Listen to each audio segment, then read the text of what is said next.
Teman-teman, kalau bicara masalah rezeki, maka kita akan untuk mudah difahami saja. Untuk mudah difahami, maka rezeki itu ada yang sifatnya mutlak, mau nggak mau akan sampai kepada kita.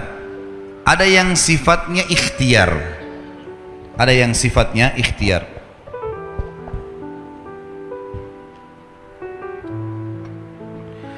Kalau yang mutlak, teman-teman sekalian, mau nggak mau datang kepada kita.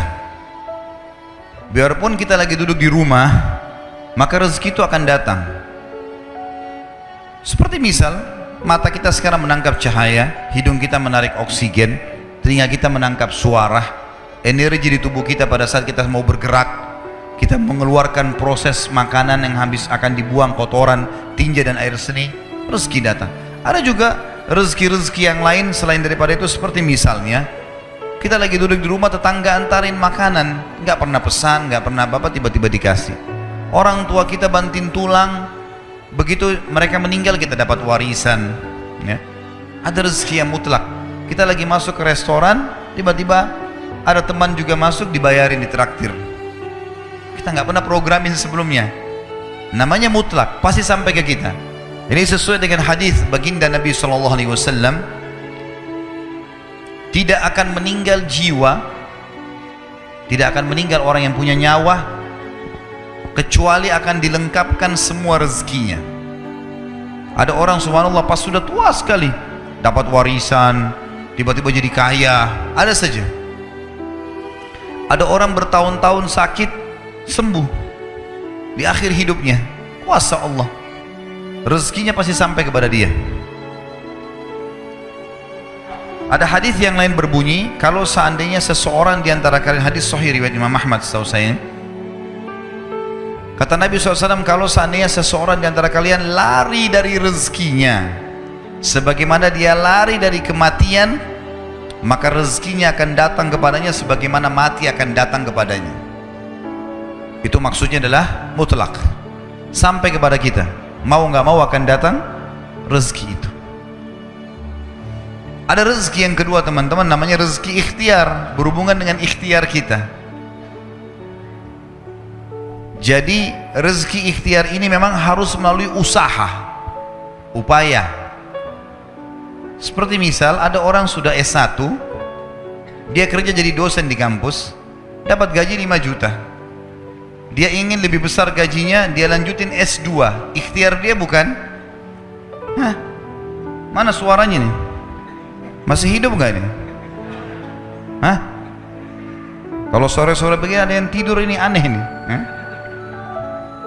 Tapi kayaknya nggak ada yang ngantuk, masalah rezeki soalnya ya. Jadi kalau orang S1 dia mau lanjut S2, tujuannya supaya gajinya di kampus lebih tinggi. Ikhtiar dia bukan? Ikhtiar dia. Baik S2 gaji 10 juta, S3 ternyata 15 juta.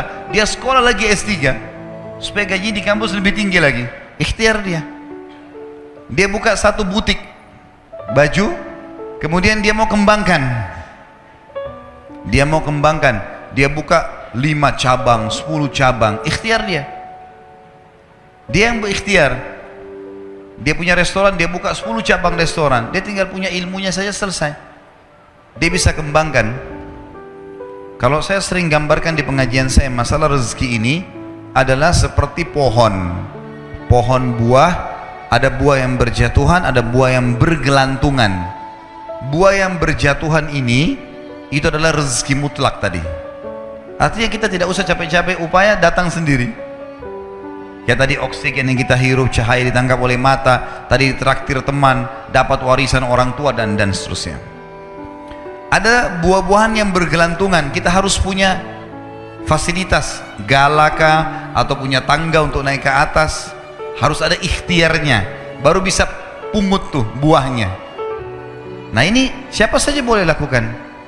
Ingat, dalam masalah rezeki, kafir atau beriman sama-sama dikasih sama Allah. Jangan bilang, kenapa tetangga saya orang kafir itu bisa punya mobil mewah? Kuasa Allah. Siapa yang mau punya usaha, dia bisa dapatkan. Hanya bedanya antara muslim sama kafir, di status halal atau haramnya. Kalau muslim, teman-teman sekalian, kita ini orang muslim, buah-buah yang berjatuhan dan buah-buah yang bergelantungan tadi, yang dibolehkan ambil hanya yang berkualitas. Ada busuk sedikit jangan diambil, halal. Sedikit busuk syubhat, bagus gak ya, jangan diambil. Kalau orang kafir semua diambil, mau busuk mau enggak semuanya diambil. Kalau muslim tidak. Dan subhanallah, dalam masalah ini para ulama mengatakan seorang muslim mendapatkan keberkahannya. Nanti akan kita bahas masalah itu dalam kiat-kiat mempertahankan dan menjadikan rezeki supaya berkah. Jadi ini gambaran rezeki, teman-teman sekalian. Dan supaya kita tidak menyangka buruk dengan Allah, harusnya seseorang di antara kita, teman-teman sekalian, harusnya seseorang di antara kalian, ini wajib hukumnya, mengetahui bahwasanya kalau kita ingin mempertemukan tentang kondisi kita dengan kondisi orang lain, maksudnya kondisi orang non muslim misalnya, pertemukan yang sesuai, yang sepadan. Misal, tidak adil kalau saya seorang pegawai, gaji saya 1 juta misalnya, atau 2 juta rupiah, saya pertemukan dengan tetangga saya yang seorang miliarder kafir, nggak bakal adil itu. Yang adil adalah pertemukan coba keadaan kita dengan kafir yang gajinya sama dengan kita. Nah, baru kita tahu bagaimana berkahnya rezeki itu. Harus adil, ya. Seperti kasus masalah kemarin di pilkada di Jakarta, saya juga bahasakan masalah itu. Tidak adil sekarang banyak orang non muslim ini mengatakan, atau orang-orang munafik dari kaum muslimin, pura-pura Islam, dia bilang lebih baik pemimpin kafir yang tidak korupsi daripada pemimpin muslim yang korupsi. Ini tidak adil ini. Mestinya pertemukan begini, non muslim yang tidak korupsi dengan muslim yang tidak korupsi. Nah, itu baru adil. Kafir yang koruptor dengan muslim yang koruptor, nah baru adil. Nggak bisa dipertemukan antara ini dengan ini, tidak bisa. Nggak bisa kita pertemukan keadaan kita yang gaji 1 juta dengan tetangga non muslim yang 1 miliar gajinya atau pendapatannya. Nggak adil namanya. Maka harus kita sesuaikan di sini, ya. Harus kita sesuaikan supaya kita tidak sangka baik, tidak sangka buruk dengan Allah Subhanahu wa taala. Ingat, Allah selalu dengan prasangkaan hamba-hambanya. Ini harus digarisbawahi, teman-teman sekalian. Banyak kisah nyata berhubungan dengan masalah ini. Kalau kita menggantungkan nasib kita pada Allah, luar biasa. Ada seorang syekh, saya dengarkan ceramahnya, menarik sekali. Saya tidak tahu orang itu siapa, tapi cuplikannya saya dapatkan dari seorang teman dari Jeddah yang mengirimkan ke saya.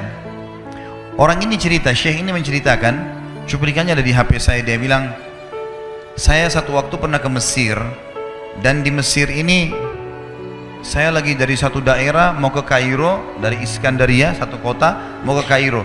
Itu saya tiba di Kairo mungkin sekitar jam 2 malam. Pesawat saya selepas subuh harus berangkat kembali ke Saudi. Dia bilang, saya telepon pengurus masjid, saya mungkin mau mampir di masjid yang saya ceramah kemarin di Kairo itu. Saya mau tinggal di sana mungkin 2 jam, 3 jam istirahat. Nanti habis itu baru kemudian saya berangkat ke Saudi habis subuh. Dia bilang, saya masuk ke masjid, tiba jam 2 malam, turun dari mobil, saya lihat masjid lampunya nyala semua nih. Kemudian setelah saya masuk masjid, saya temukan ada orang di mihrab, imam, lagi sujud nangis-nangis. Luar biasa, tangisannya itu kalau orang dengar membuat orang yang dengar pun mau menangis. Jadi saking luar biasa dia merengeknya sama Allah dalam sujudnya. Kata syekh ini, saya pun sambil berdoa sama Allah, ya Allah kabulkan permintaannya orang ini, walaupun saya belum tahu apa yang diminta gitu. Dia bilang selesai dia sholat, saya dekati dia, saya bilang, Masya Allah, doa apa ini? Luar biasa ini. Doa yang diikuti dengan tangisan di sepertiga malam menjelang subuh. Allah turun ke langit bumi, dikabulkan nih.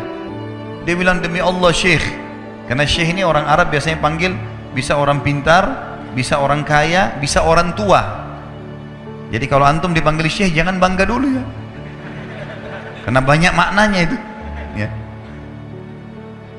Jadi dipanggil syekh, dia tidak tahu, biasa juga di Saudi begitu ya.